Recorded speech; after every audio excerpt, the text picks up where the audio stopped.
vale da sombra e da morte, tu estás comigo. Ou, como diz a mensagem, caminhas ao meu lado. Essa, sem dúvida, é a afirmação mais presente ao longo das Escrituras. Eu estou contigo.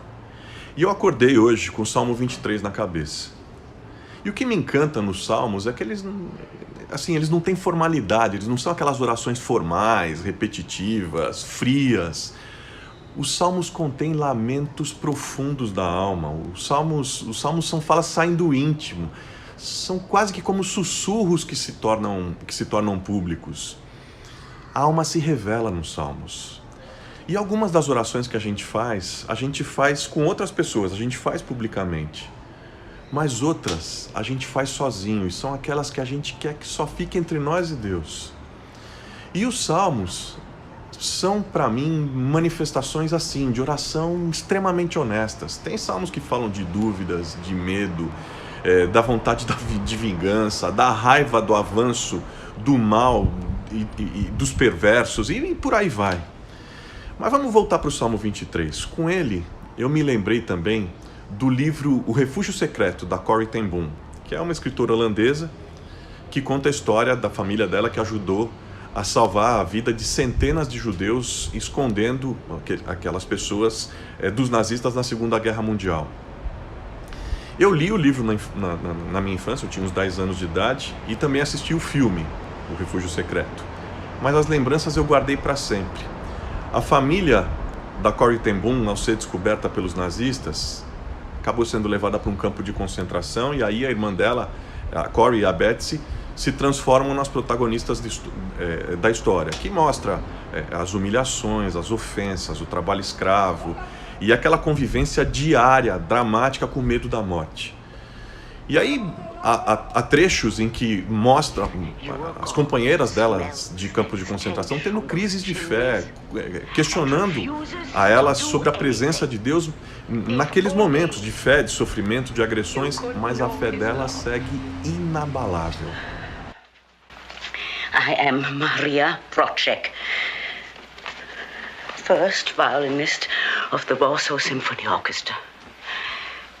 Did your God will this? We cannot answer.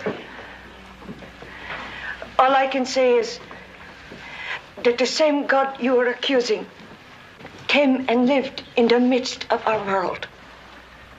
He was beaten, and he was mocked, and he died on a cross. And he did it for love, for us. Em um momento do livro, vem o Salmo 23.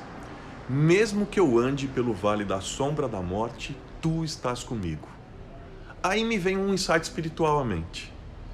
Estar na sombra da morte é estar mais perto de Jesus. Porque só existe sombra onde tem luz. Estar na sombra da morte é, sem dúvida nenhuma, estar perto de Jesus. Por isso que a morte não é temida. Por isso que a morte não é uma afronta. Por isso que a morte não é um momento de desespero. In our lives before, we would have been separated by so much. But here, all that has been stripped away. And we see the truth. Jesus, in each one of us. Light in this darkness.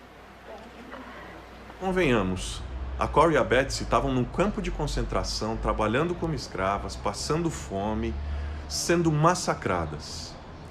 A gente está num momento difícil, mas a gente não pode perder a fé. O amor de Deus é presente, o Espírito Santo está em nós, Jesus não nos abandonou, e é nessa convicção que a gente resiste. Tu estás comigo. Sim, meu amado Jesus, mesmo que a dor, as mortes estejam rondando a minha vida, as nossas vidas, ou apenas a sombra da morte esteja muito perto, mesmo assim, a gente crê, a gente sente, a gente descansa acolhido na Tua presença, que nos anima, que nos consola e que nos dá a paz que ninguém, nem nada nesse mundo pode nos dar. Tu estás comigo, Tu caminhas ao meu lado. E assim eu sigo confiante.